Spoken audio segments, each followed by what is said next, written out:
I mean, and Janine, the way I look at this is that is the thing that is so exciting to me as a lawyer, that we have the opportunity to make change. We have the, Absolutely. all the things that we were taught in law school, how to fight. We actually able to bring this, into real life. It makes me appreciate professors like Russell Jones and Absolutely. Professor Diamond and, all the professors that we felt that were extra tough on us. In actuality, they were preparing us for what we're dealing with right now. But, I totally agree. we have to continue to file these lawsuits. I know everybody's been talking about qualified immunity and how we need to get rid of it. And I 150% agree with it, because it's a deterrence. It is. When the Civil Rights Act, when Section 1983 all came about, as you know, that act came about when you had the newly free slaves that were coming out and they were being abused. So that act came out that it gave them the opportunity to be able to file civil action against state actors. But in that act of 1871, there was no provision in there that talked about qualified immunity. That was a judicially made affirmative defense for police officers. Right. And as you know, all a police officer has to say is, I was in fear of my life. I thought he had a gun, or I thought he was harming someone else. So with qualified immunity, generally what tends to happen is that these judges give officers the benefit of the doubt. If the courts find that they are entitled to qualified immunity, then you don't even get to move from step A to step B, having that type of civil responsibility against an officer. So that's been the big fuss about it. I think whenever there's an officer involved shooting, I think there's so many facts that are involved in it that this should not be something that a judge decides as a matter of law. This should be something that goes in front of a jury. And they're able to make that determination. Quite frankly, I wish these cases did not have to go into federal court. I wish these cases were able to go right to state court. Right to state court, and let the people in the city where the wrong took place make the decision, as opposed to going to federal court and you having to deal with people from all these counties who have never seen people who look like you and I in some cases, and police officers are heroes. And as you can imagine, it is so very difficult to convince a jury to convict someone they see as heroes. Exactly. Because an officer get on the stand and they give the same testimony. I can almost say it by heart, but they get up there and I know they're going to cry, and they come back and talk about how difficult their jobs are. And I agree, their jobs are tough. All of our jobs are tough. Right. And then they go into that stress. They go into that little spiel that we just want to get home to our families.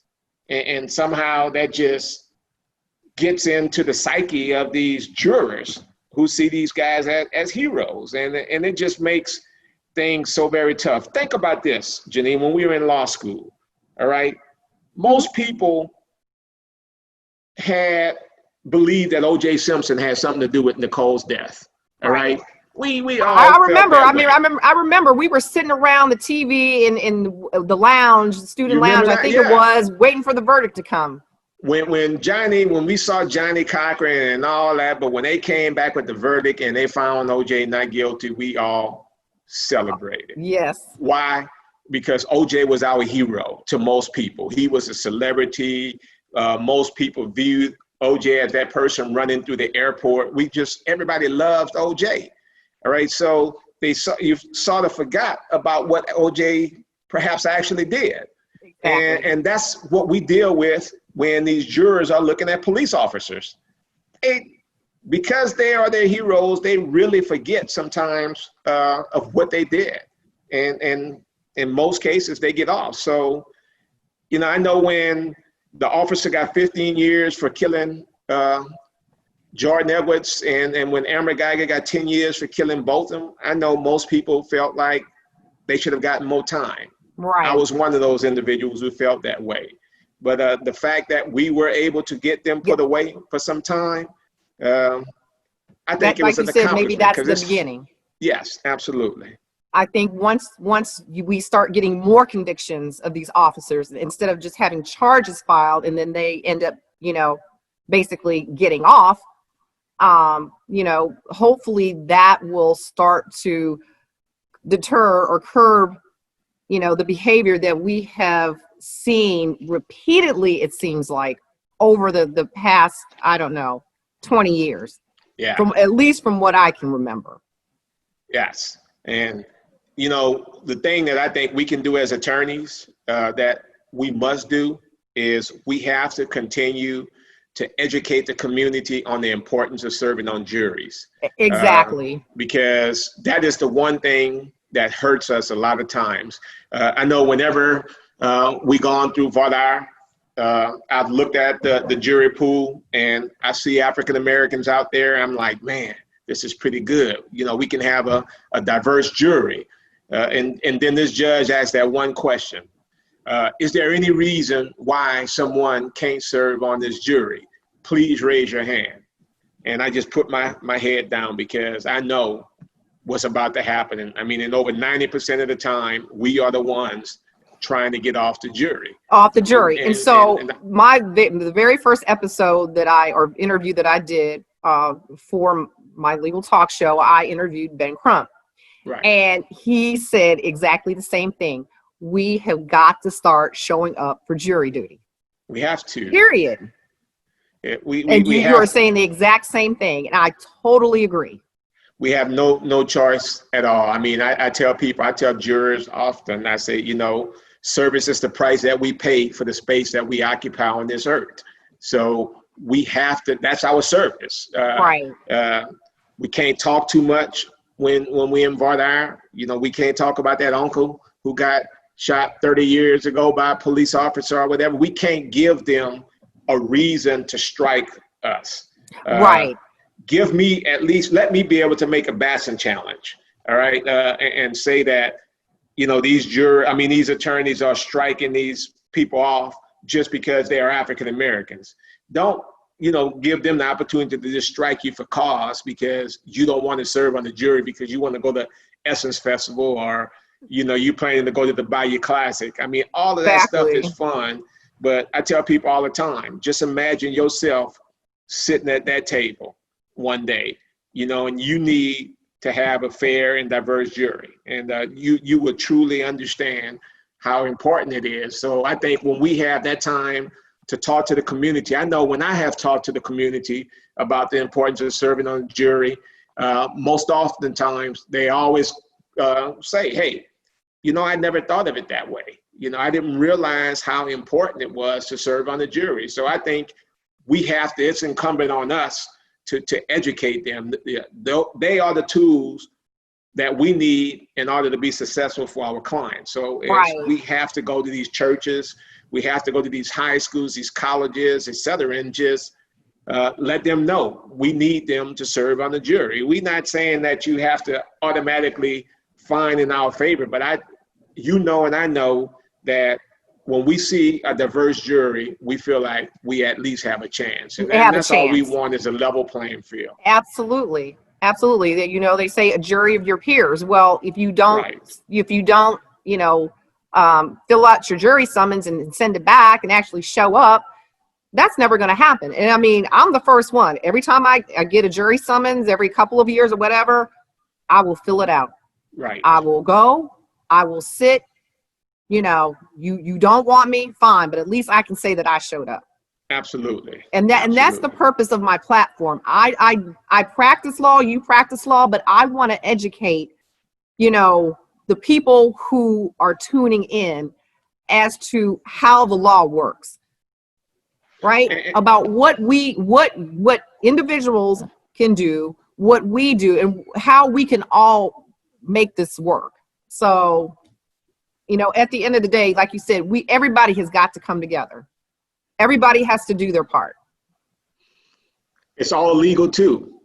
I mean, It is. I mean, it is. it really is. Yes. So, yeah, I mean, and that's, I think the changes that we're going to make, we are setting the examples for the individuals who come in behind us. And Right. it's just exciting for me when I get calls. I mean, just last night, I got a email from a student at Plano Senior High on LinkedIn asking me, if I could come be their mock trial coach. And I'm like, man, I just don't really have the time, for it. But, when they're reaching out and asking for us to do these things for them, I think we have to do it. Absolutely. And, I've always said the more we do for the younger generation, the more people we're going to have to take care of us one day. So exactly. And I just whatever love I having can the give back, opportunity to and mentor. like I said, yeah, that's what my goal is. I mean, I want to give back. Right. I mean, I've been practicing for 23 years, and the practice of law has been good, but now it's time for me to give back. Right. To try to, bring up like you said, the next generation of lawyers. Right. So whatever I can do to make that happen, that's what I'm trying to do. So, and I know you are doing the same exact thing. You're doing it with your show. I mean, you're using this platform to bring people on to talk about these things. And, oftentimes the only time people get the chance to hear attorneys talk and talk about legal issues or give any type of advice is when that meter is running. But to have them hear us talk about these issues and at least give them information that can be helpful, I think you're going to make a difference. So I'm honored to be on your show, to be able to talk about these issues. I know we could probably talk the entire night. There's so much to talk about. It's so much. It's so much. Is. You can never talk about it in 15, 20, 30 minutes. Right. Because, a lot of times I feel like I'm cheating people because I start going all over the place because it's so much I want to try to share with people in a short period of time. Because I said, Janine, with my cases, I never get the chance. 99% of the time, I never get a chance to meet the person I'm actually representing or fighting for. And I learned all these good things about them, like with both of them. I said, man, I would have loved to have met this guy, because you get to know him like I actually knew him. Right. Right. And Jordan Edwards or Jermaine Dorton or Clinton Allen or Genevieve Dawes or Kavanaugh Walker, or Deontay Yarber, Jermaine Darden, Marquise Jones, Charles Roundtree, and Tronny Scott. The list goes on and on. I'm learning the names of these individuals who I never meet. And, this job, like I say, as fulfilling as it is to be able to protect people's civil rights, the way I describe it sometimes, it's like almost attending a funeral every single day.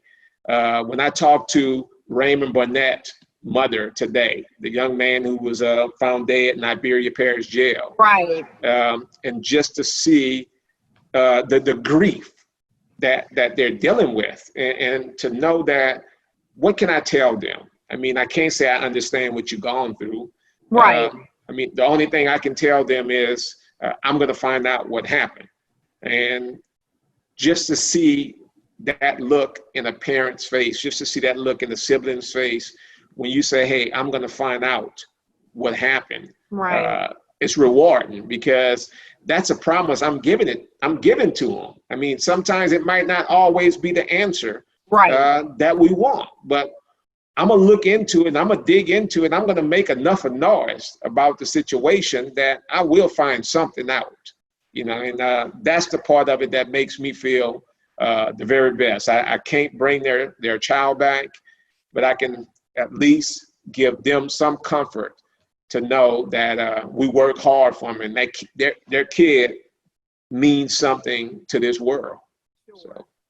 And I applaud you for that. I really do. You know, I've only had a couple of civil rights cases. You know, I represented an NFL player that got stopped by an officer last year, and it wasn't about money for him. It was to try to bring awareness that, Right. you know, this type of behavior by officers and racial profiling needs to stop before something like Right. George Floyd happened.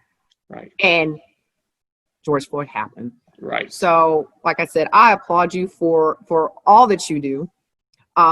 You know, and I just hope that, you know, you continue to do what you do and know that you are appreciated. Because like I said, I think one of the other driving forces for me is that I have a young man, a African-American young man that I, you know, have raised and are about to send out into this world. And I just don't want him to, you know, be the next George Floyd, basically. So I have a vested interest in this, as you know, on a personal side as well as a professional side. So I just want to thank you so much for being on with me today, and for sharing the knowledge that you have. Would love to have you back anytime, because like you said, we can go on and on.